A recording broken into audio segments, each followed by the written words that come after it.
Tadabbur Al-Quran surat Al-A'raf. Ini surat Al-A'raf ayat terakhir ya ibu-ibu ya, ayat 196,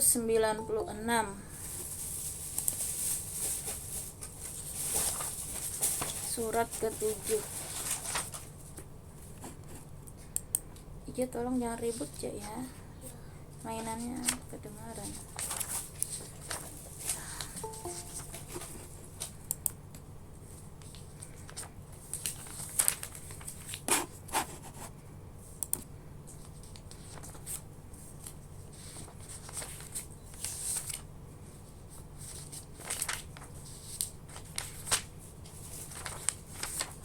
Ya, jadi insya Allah mari bersama-sama kita mentadaburi Al-Quran surat Al-A'raf ayat 196 sampai 206. Baiklah, saya bacakan terlebih dahulu. A'udzu billahi minasyaitonir rajim. Bismillahirrahmanirrahim. Inna waliyallahu alladzi nazzalal kitaba wa huwa yatawallas shalihin. Inna waliyallahu, sesungguhnya pelindungku adalah Allah, allazi, yang, nazzala, telah menurunkan al-kitab, yaitu Al-Quran, wa huwa yatawalla, dia melindungi as-shalihin, orang-orang yang soleh. Nah, jadi ayat ini ya melanjutkan dakwah, ya, cerita dakwah Rasulullah Muhammad SAW kepada orang-orang kafir, di mana ayat sebelumnya bahwa orang-orang kafir ya di Mekah ya itu adalah menyembah berhala ya. Kemudian di sini Rasulullah ya menjelaskan di ayat 195 bahwa yang mereka sembah itu ya tidak melihat, tidak mempunyai telinga ya, tidak dapat mendengar ya. Nah, maka di sini Rasulullah menjelaskan ya bahwa betapa lemah ya sesembahan mereka ya, sesembahan selain Allah. Maka Rasulullah tegaskan di sini sesungguhnya pelindungku adalah Allah tadi di ayat 196. Yaitu yang menurunkan ya kitab Al-Quran ini, dia melindungi orang-orang soleh. Nah, dari ayat ini kita diberikan ya petunjuk agar ya hanya berlindung ya, hanya memohon pertolongan kepada Allah saja. Nah, jangan kita merasa ya ada kekuatan lain, ada yang sanggup melindungi ya selain Allah. Misalnya atasan ya, majikan misalnya kita anggap sangat kuat misalnya, atau berlindung. Nah, kalau misalnya kita sebagai istri ya kadang terlalu berpikiran ya bahwa suami itu segala-galanya misalnya, sehingga ketika kehilangan suami serasa dunia runtuh misalnya. Nah, ini juga menjadi suatu pelajaran ya, jangan sampai kita meyakini ya bahwa nafkah ya rezeki itu hanya dari suami ya, tapi kita harus yakin bahwa rezeki kita itu dari Allah yang Maha Hidup. Nah, sehingga bagi kita orang-orang yang beriman ya tidak perlu khawatir ya, tidak perlu khawatir dengan apapun takdir Allah. Kita harus senantiasa berprasangka baik, karena Allah selalu memberikan jalan ya, solusi atas segala permasalahan kita. Nah, yaitu orang-orang yang mau tadi beriman, bertakwa, dan orang-orang yang beramal soleh. Nah, jadi ketika kita kuat-kuat di jalan ketakwaan ya, sungguh-sungguh beriman, bertakwa, dan beramal soleh, maka tidak ada yang perlu kita khawatiri ya dalam kehidupan ini. Kita bergantung ya kepada Allah yang Maha Hidup, yang Maha Kuat, dan Maha Menolong ya, Maha memberi solusi. Nah, inilah di ayat 196 Allah ingin menguatkan kita ya dalam menghadapi permasalahan hidup, sehingga kita senantiasa optimis, senantiasa yakin dengan pertolongan Allah. Tentunya dengan cara ya beriman, bertakwa, karena ketika kita sungguh-sungguh ya berdoa, kemudian dalam ketaatan kepada Allah, maka Allah senantiasa menjamin ya memberikan pertolongan, menjadi pelindung kita. Nah, inilah di ayat 196. Nah, kemudian di ayat 197 ini di dalam tafsir Ibnu Katsir ya dijelaskan bahwa pada ayat-ayat ini yang Allah firmankan ada yang melatar belakanginya ya, di mana kaum kafir Quraisy ya khususnya mereka itu menyembah berhala, begitu diagung-agungkan ya berhala tersebut karena mereka menganggap itu Tuhan. Nah, jadi mereka menganggap Tuhan sehingga setiap hari ya ada salah seorang kafir Quraisy itu yang membersihkan berhala-berhala, mengasih minyak wangi ya dan mengagung-agungkannya. Maka ada dua orang pemuda muslim yang berusaha ya untuk menyadarkan kaum kafir Quraisy. Jadi setiap hari dua orang pemuda ini selalu mencuri ya berhala-berhala itu yang dibuat dari kayu, mereka curi, kemudian mereka bagi-bagikan ya kepada masyarakat yang memerlukan kayu bakar ya. Sementara yang berhala-berhala yang dari seperti ada yang dari tanah ya, dari batu dan lain-lain, itu mereka hancurkan. Nah, kemudian pada suatu hari ya, salah satu berhala yang selalu dibersihkan, diberi minyak wangi, maka oleh dua orang pemuda ini dilumurilah dengan kotoran yang sangat menjijikan ya pada berhala tersebut. Kemudian mereka taruh bangkai ya di berhala tersebut. Nah, maka keesokan harinya ya, orang yang memiliki berhala yang senantiasa mengagung-agungkannya ini lalu berkata ya, kenapa ini Tuhan kok tidak bisa membela dirinya sendiri? Dia dikasih kotoran ya, kemudian diikatkan bangkai, kok tidak bisa? Berarti ini kebatilan, ini bukan Tuhan. Nah, jadi tersadarlah ya orang yang menyembah berhala ini. Kemudian di dalam tafsir diceritakan orang tersebut akhirnya masuk Islam ya. Nah, jadi ayat ini Allah ingin menyadarkan ya para penyembah selain Allah, apapun itu ya, baik dari zaman dahulu yang berupa berhala ya, patung-patung, ataupun berhala-berhala zaman sekarang ya. Zaman sekarang itu berhalanya bisa berupa misalnya atasan. Nah, atasan kita lihat ya kasus yang sekarang berlarut-larut ya, betapa seorang pembesar misalnya ya, ketika dia menyuruh kejahatannya kepada anak buahnya, maka siapa yang bisa menolong? Orang dia sendiri akhirnya juga kena pidana ya, tidak bisa juga mengelak dari akibat dari keburukan yang dia lakukan. Nah, itulah gambaran ya betapa sesembahan selain Allah, apapun itu wujudnya, dari zaman dahulu sampai zaman kapanpun, Allah tegaskan bahwa semua itu adalah lemah. Nah, di ayat 197 inilah Allah tegaskan, wallazina tad'una min dunihi la yastati'una nasrakum wala anfusahum yansurun. Wallazina tad'una, dan berhala-berhala yang kamu seru, min dunihi, selain Allah, la yastati'una, tidaklah sanggup, nasrakum, menolongmu, wala, dan bahkan tidak dapat, anfusahum, yansuruna, nah bahkan tidak dapat menolong dirinya sendiri. Nah, di sini Allah tegaskan berhala-berhala yang kamu seru selain Allah tidaklah sanggup menolongmu, bahkan tidak dapat menolong dirinya sendiri. Nah, jadi apapun ya saat ini yang menjadi berhala-berhala di zaman modern ya, baik harta ya, kemudian jabatan, atau misalnya atasan ya, sehingga mau menghalalkan segala cara ya demi merasa aman ya, dia merasa aman dengan mengikuti semua perintah atasannya, dia merasa ada pelindungnya, ada penolongnya. Nah, maka di sini Allah tegaskan segala yang kamu sembah, yang kamu agung-agungkan ya, selain Allah itu bahkan tidak dapat menolong dirinya sendiri, kata Allah, betapa sangat lemah. Nah, jadi ayat ini ya bisa ya kita pahami ya, karena sampai kapanpun kejadian seperti ini akan terulang ya, dimana manusia akhirnya ya dengan hubud dunia ya, pada saat ini ya, di akhir zaman ini cinta dunia akhirnya menghalalkan segala cara. Betapa kita lihat ya, miris sekali ya berita-berita ya.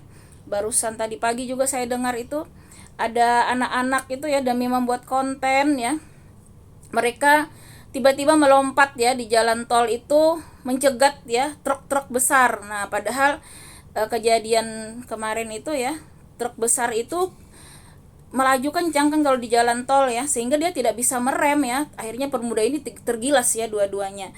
Nah, ternyata mereka ini membuat konten ya, entah di TikTok atau YouTube ya. Nah, demi demi viral, demi ada yang apa itu juga sekarang viral mandi lumpur segala macam ya, nauzubillah summa nauzubillah ya. Itulah ketika manusia sudah menuhankan ya materi, akhirnya menghalalkan segala cara ya demi meraup keuntungan duniawi. Nah, inilah peringatan ya yang sudah Allah jauh-jauh hari ya, kurang lebih 1400 tahun yang lalu Allah sudah ingatkan kita jangan sampai kita di sini mengagung-agungkan atau menuhankan ya, baik materi ataupun berhala-berhala bentuk lainnya ya. Artinya kita harus senantiasa mentaati Allah ya, apapun itu yang melanggar syariat Allah, maka kita harus kuat-kuat ya untuk menjauhinya. Nah, kemudian kembali Allah menegaskan lagi ya di ayat 198 ya, untuk lebih meyakinkan lagi ya. Wa in tad'uhum ilal huda la yasma'u wa tarahum yanzuruna ilaika wa hum la yubsirun. Wa in tad'uhum, dan jika kamu menyeru mereka berhala-berhala, ilal huda, untuk memberi petunjuk, la yasma'u, maka mereka tidak dapat mendengarnya. Wa tarahum, dan kamu lihat mereka yanzuruna ilaika, memandangmu, wahum la yubsirun, padahal mereka tidak melihat. Nah, jadi Allah tegaskan kembali ya untuk menyadarkan kebodohan manusia, kejahilan manusia ya, yang tadi menuhankan ya berhala-berhala ataupun apapun yang zaman sekarang berhalanya bisa berupa tadi jabatan, materi, harta dan lain-lain ya.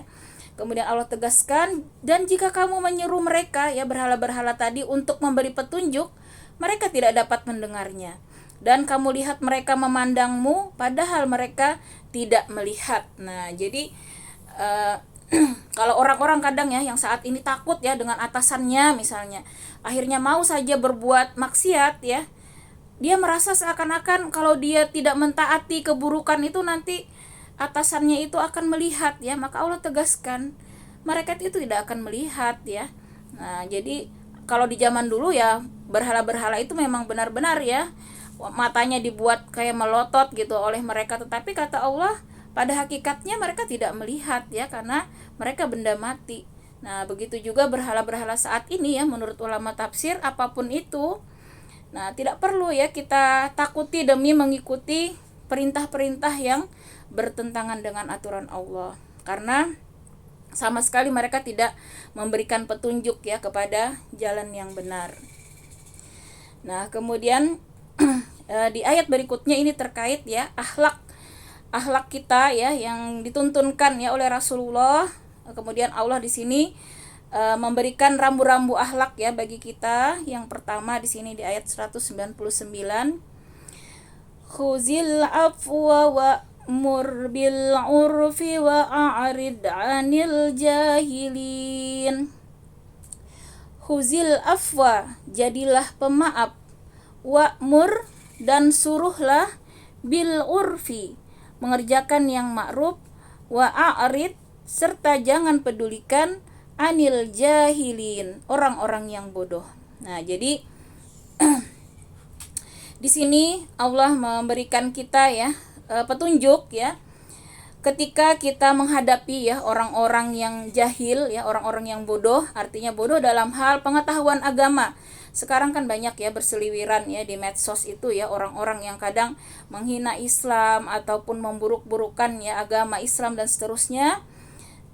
Nah, kalau yang ini ya memang kita diperintahkan untuk beramar ma'ruf ya nahi mungkar. Kalau kita bisa kita memang berusaha ya mengkanter ya konten-konten negatif tersebut dengan konten-konten tandingan yang positif yang bisa mencerahkan ya masyarakat, sehingga tidak ya dibutakan oleh hal-hal yang negatif ya. Itu alangkah baiknya ya kalau kita bisa ya, kalau kita mampu.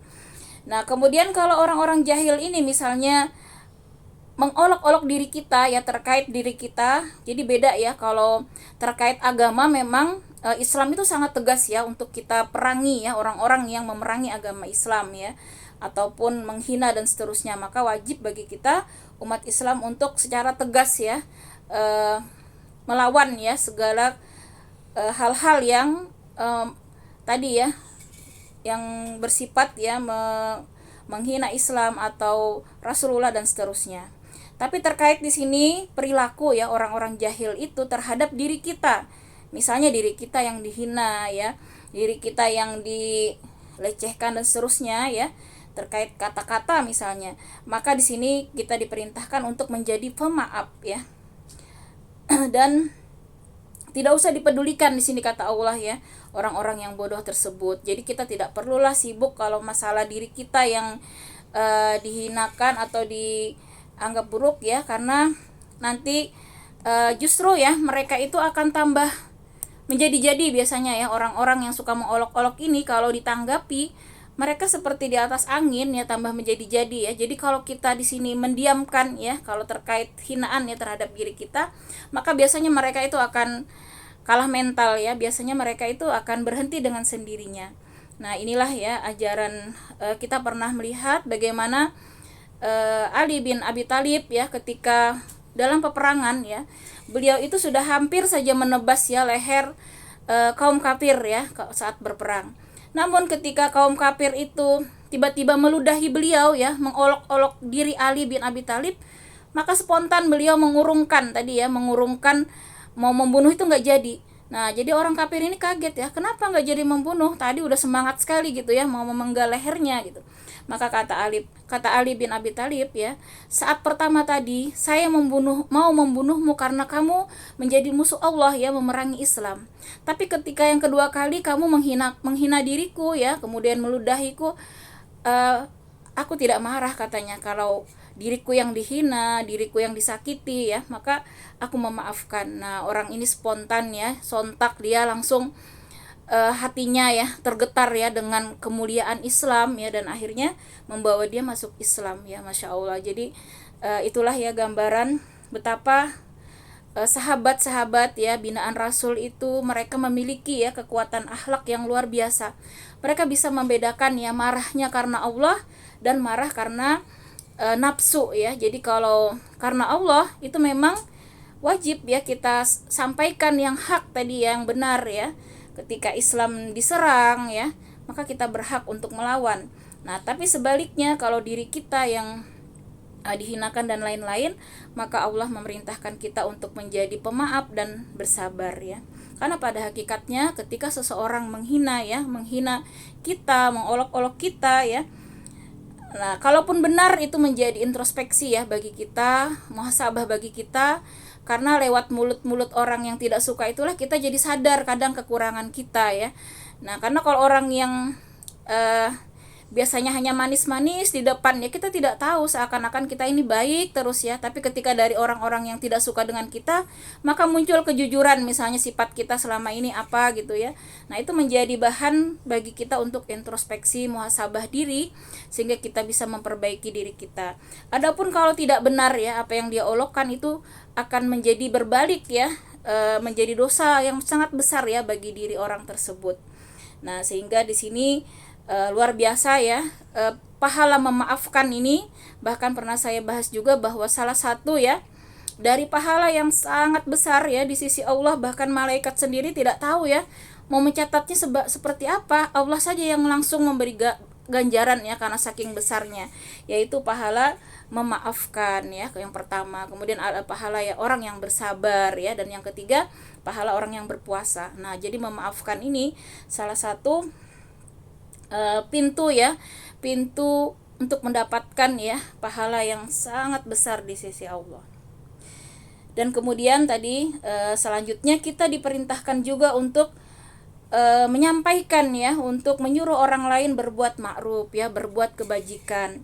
Nah, maka dari itu alhamdulillah ya, kita di komplek ini ya sudah bertahan puluhan tahun ya pengajian kita, alhamdulillah.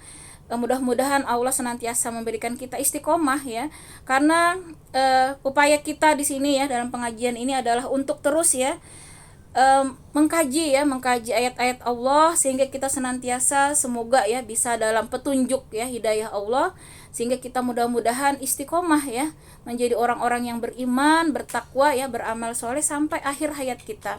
Karena kalau tidak dicas ya iman kita ini ya mudah sekali naik turun ya. Kalau kita dicas insya Allah ya dengan minimal seminggu ini, mudah-mudahan kita senantiasa terjaga ya iman kita, kemudian dengan ilmu yang kita pahami ya dari Al-Qur'an ini, semoga Allah senantiasa memberi kita petunjuk di sini ya.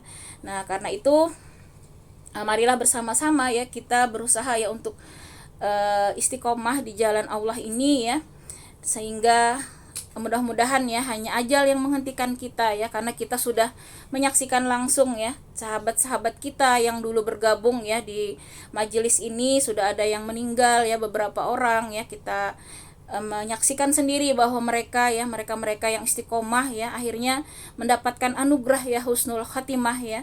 Nah, mudah-mudahan kita pun juga dikaruniakan Allah ya untuk berakhir dengan keridaan Allah ya, rahmat, maghfirah dan juga husnul khatimah. Amin, Allahumma amin. Karena inilah yang Allah perintahkan ya, kita diperintahkan untuk senantiasa saling menyuruh ya, mengerjakan yang ma'ruf ya, mengerjakan kebajikan. Nah, itulah perintah Allah ya, karena itu kita tidak boleh berhenti untuk terus ya mendakwahkan, menyampaikan ya agama ini ya. Kalau tidak dikaji ya, Quran ini hanya berupa nantinya pajangan-pajangan di lemari ya, walaupun kita baca ya, namun kita kadang tidak sampai paham apa sih ya makna dari ayat-ayat Allah ini. Nah, dengan adanya tadabbur ini, mudah-mudahan kita sama-sama ya bisa memahami dan bisa tentunya mengamalkan.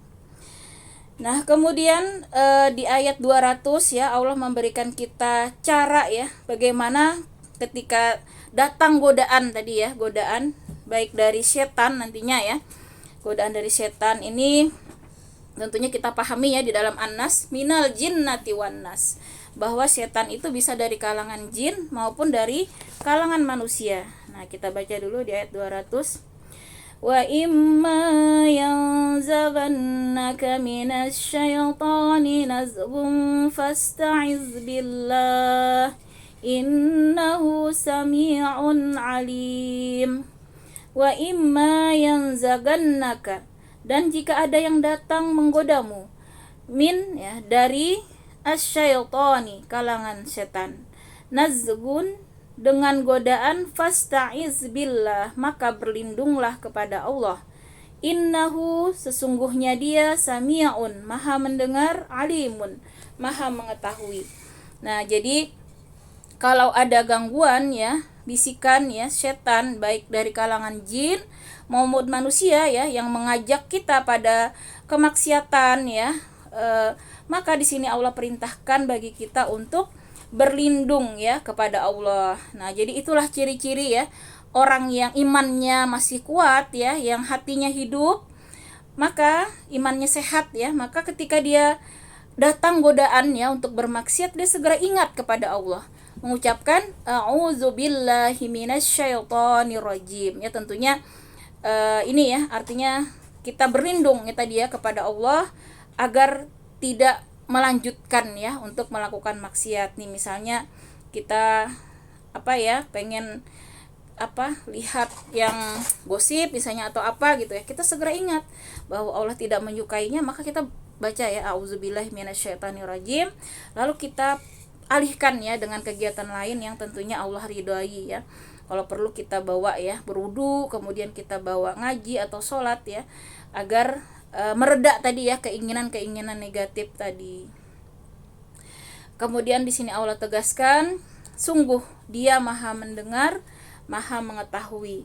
Nah, jadi kita ingat bahwa Allah senantiasa mendengar ya apa yang kita katakan ya, bahkan apa yang ada di dalam hati kita ya, Allah tahu.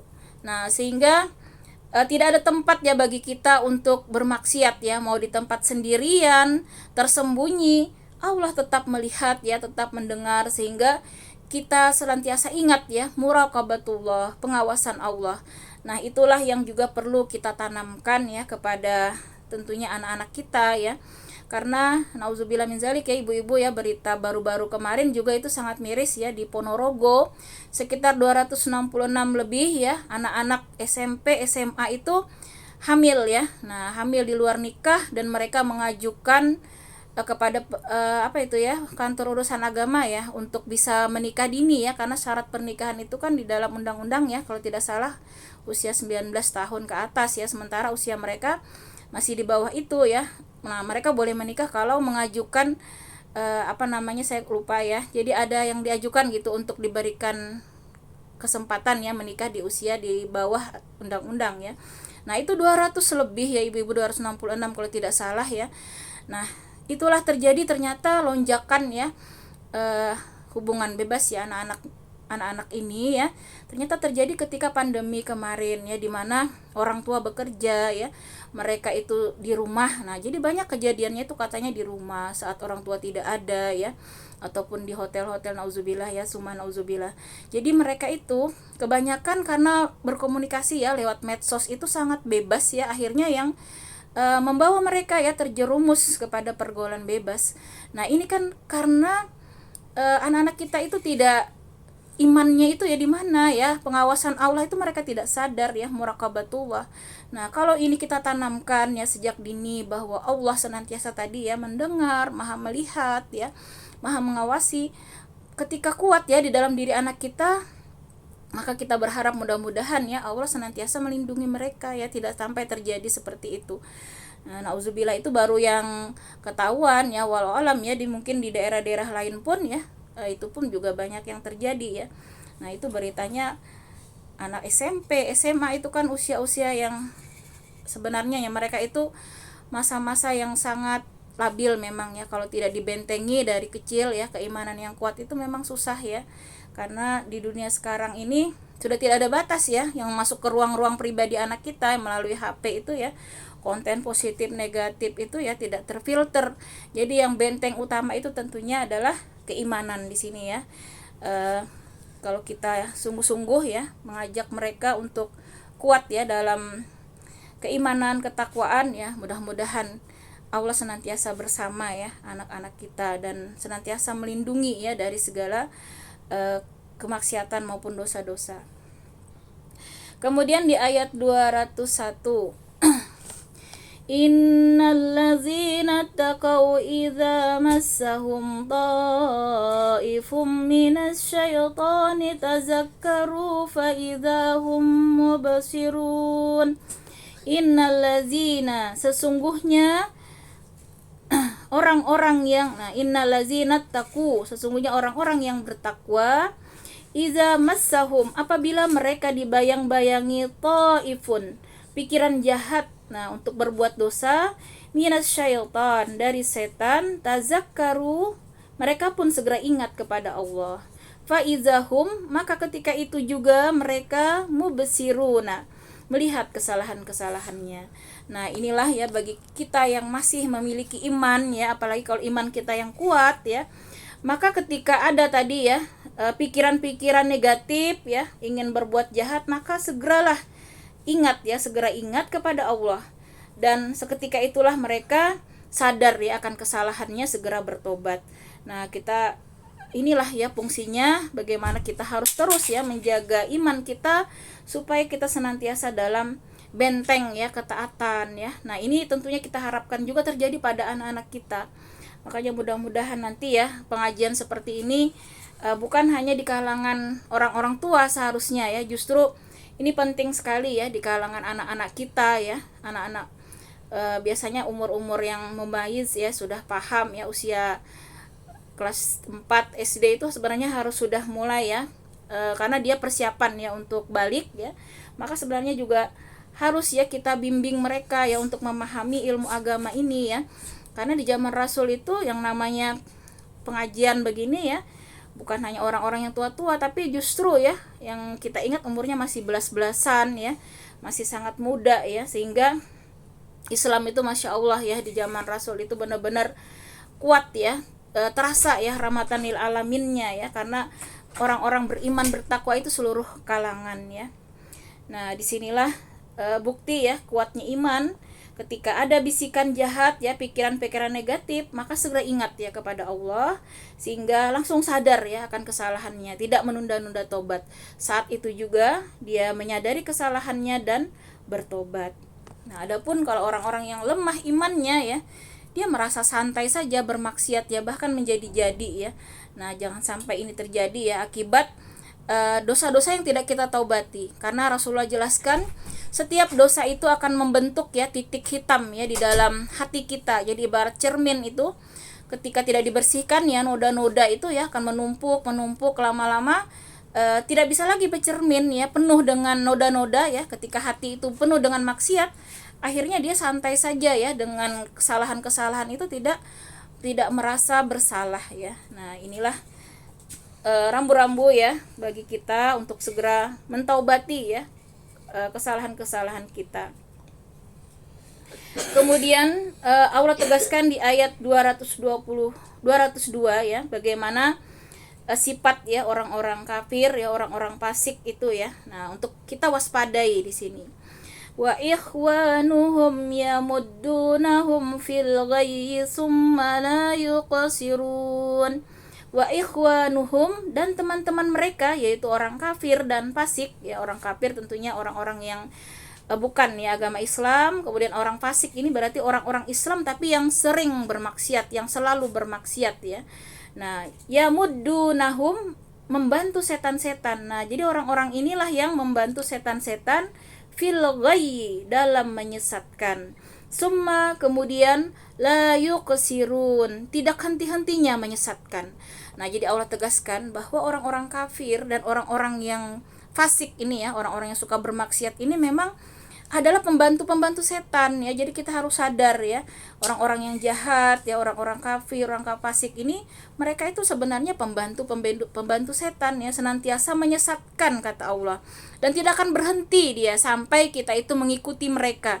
Nah, jadi mereka tidak akan berhenti ya menyesatkan sampai kita mengikuti mereka. Nah, karena itu kita jangan jadi penolong-penolongnya ya, pendukungnya. Jangan sampai kita mendukung ya orang-orang yang buruk ini ya, karena mereka akan semakin ya leluasa ya untuk menyesatkan manusia. Nah, kita tahu ya kalau sudah merajalela ya kemaksiatan itu sama dengan kita mengundang azab Allah ya. Nah, maka bukan hanya di akhirat, di dunia pun ya azab Allah itu akan Allah hadirkan ya ketika kemaksiatan itu sudah merajalela. Nah, karena itu kita sebagai orang beriman di sini Allah tegaskan jangan sampai kita menjadi pendukung ya orang-orang yang kafir dan orang-orang yang fasik.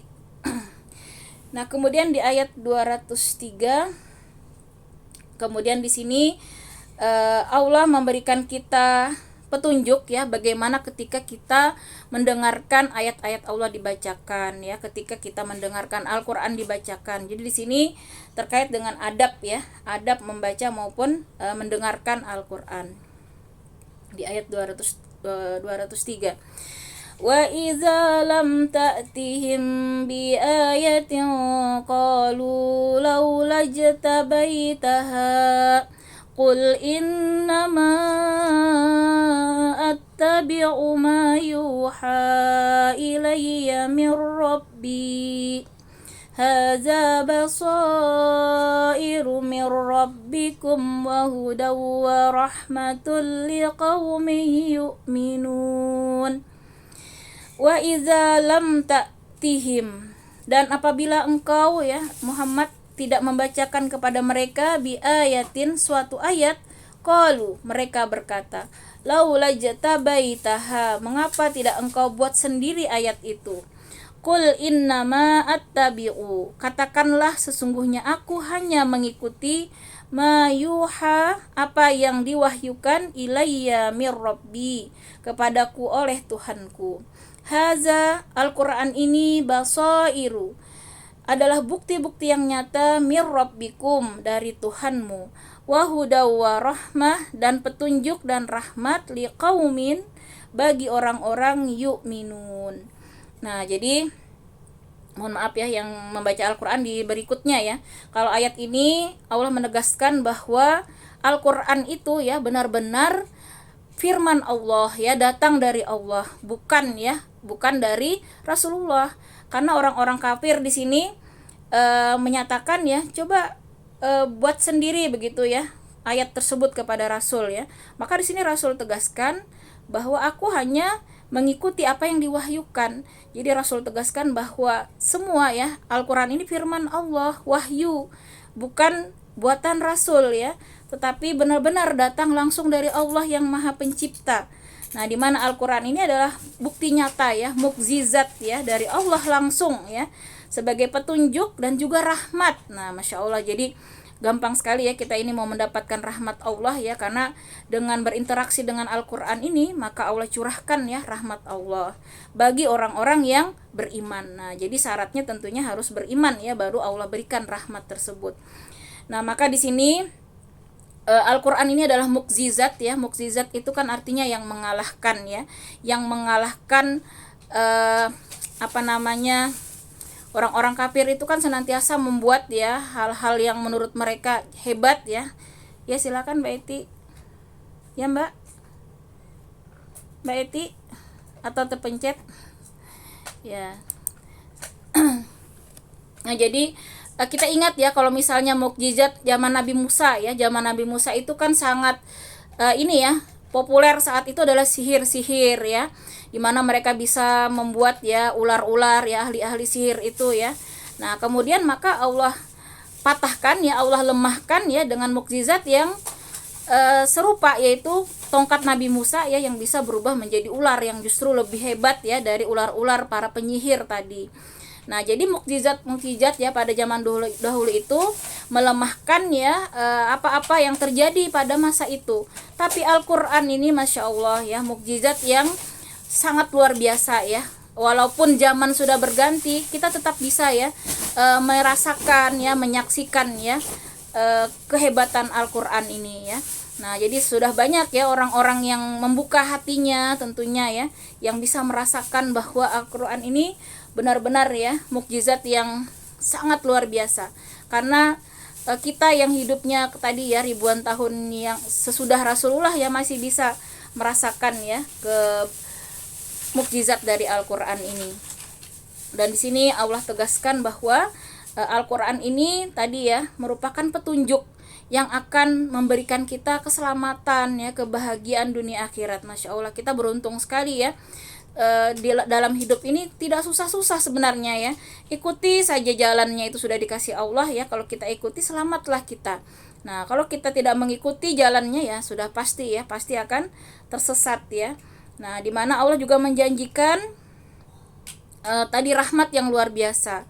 Maka ketika Al-Quran dibacakan ya di ayat ini, Allah perintahkan kita ya untuk mendengarkan ya, kemudian diam ya. Jadi kalau ada ayat Al-Quran dibacakan, maka kita diperintahkan untuk menyimak ya, mendengarkan, karena kita akan mendapatkan rahmat dari Allah ya.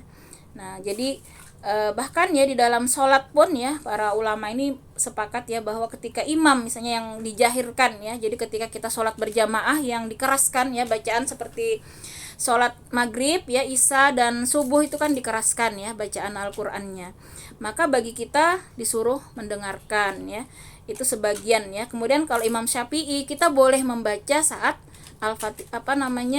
setelah imam selesai ya Al-Fatihah, boleh kita membaca Al-Fatihah juga. Nah, tapi kalau imam yang lain, cukuplah katanya Al-Fatihah yang dibaca imam saja. Jadi kita hanya diam saja mendengarkan, itu menurut mazhab yang lain ya. Walau alam, kalau masalah fikih ya kita boleh ikut yang mana saja ya.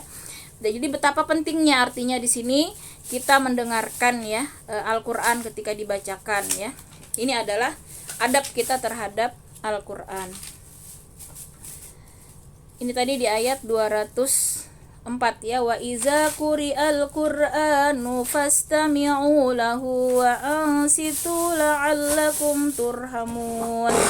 Wa iza quri'a, dan apabila dibacakan Al-Qur'an fastami'u, nah maka dengarkanlah, fastami'u lahu wa ansitu, dan diamlah, la'allakum, agar kamu turhamun, mendapatkan rahmat. Nah, Masya Allah, rahmat Allah inilah yang sangat berharga ya, Karena ketika Allah sudah memberikan rahmatnya, bahkan kata ulama itu ya, seandainya aku tahu saat ini aku sudah mendapatkan rahmat Allah, aku ingin rasanya segera menghadap Allah, ingin segera rasanya meninggal gitu ya. Karena kalau sudah rahmat Allah ini diberikan, maka jaminan ya akan menjadi ya ahli surga.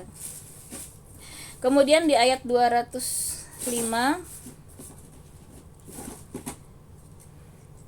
wa izkur rabbaka fi nafsika tadarru'an wa khifatan wa dunal jahri minal qawli bil ghuduwi wal asali wa la takum minal ghafilin.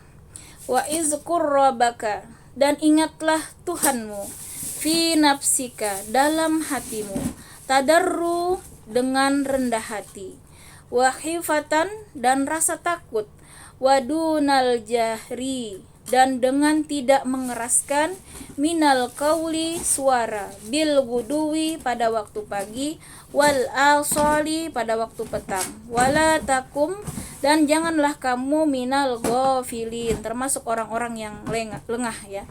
Nah, jadi di ayat 205 ini kita diberikan perintah oleh Allah ya untuk senantiasa menghadirkan ya sifat rendah hati ya. Jangan ada kesombongan ya, dan senantiasa menghadirkan rasa takut ya. Rasa takut akan kemurkaan Allah. Nah, yaitu istilahnya itu berzikir ya. Kalau kita namanya mengingat Allah itu kan zikir ya. Maka di sini kita diperintahkan untuk senantiasa berzikir ya dalam segala kesempatan ya, kecuali ya tempat-tempat yang dilarang. Artinya zikir ini memang luar biasa ya keutamaannya. Nah, jadi di sini dalam berzikir kita diperintahkan untuk menghadirkan hati. Jadi bukan hanya lisan ya la ilaha illallah gitu ya, tapi hati kita harus terkait ya, memikirkan tadi ya tidak ada Tuhan selain Allah.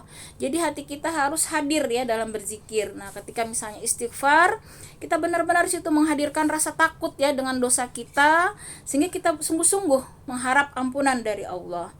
Nah, kita di sini dalam berzikir ya tidak mengeraskan suara. Jadi Allah tidak perintahkan teriak-teriak ya, yang kadang itu aneh-aneh ya kalau di YouTube sampai yang gerak-gerak, joget-joget, nauzubillah ya, summa nauzubillah ya, berzikirnya udah kelewatan, itu tidak disyariatkan ya. Jadi di sini dalam berzikir kita disuruh dengan suara yang lirih ya, yang cukuplah kita yang mendengar ya.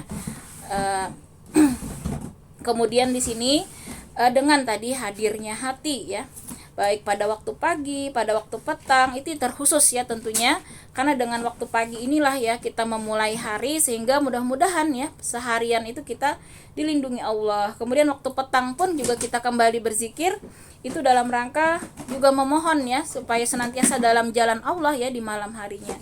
Namun tentunya menurut ulama ya, bahwa perintah zikir ini tidak terbatas ya, karena zikir ini kan ibadah yang kapanpun dimanapun ya bisa kita lakukan. Nah, jadi bahkan nih kita ingat ya bagaimana sahabat dulu ya ketika berbicara seperti ini ya, salah satu ngobrol ya misalnya, maka ketika dia posisi tidak berbicara, maka itu lidahnya tidak berhenti ya, tidak berhenti berzikir subhanallah walhamdulillah wala ilaha illallah wallahu akbar atau astagfirullahalazim, sementara tidak ngobrol nih. Jadi kalau sudah dia yang ngobrol, diam. Nanti kalau temannya lagi ngobrol, dia berzikir lagi.